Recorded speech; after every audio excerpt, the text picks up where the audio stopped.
achei uma puta falta de sacanagem, que eu tô sem comer, eu tô sem beber. Tá, acabou, mano. Pode não, a puta falta de sacanagem que eu acho que não filmou. Vai, ser.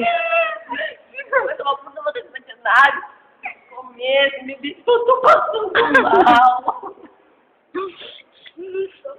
Olha, tipo, se as pessoas que chegaram aqui tinha pulseirinha. Porque aí, teve gente que não ganhou pulseirinha. Aí eles vieram e invadiram. E por causa disso, não vai ter mais o show. Não, ele fala assim, ó. Ele falou, aí tem raro. Cala a boca! Eu vou falar. Você tá achando pressa mais. Só que desde as 8 da manhã eles não vieram falar comigo. Fica muito no Twitter. No Twitter? Sério. Ah, parece triste. Eles mexeram com a família Restart. A família Restart representa. Eu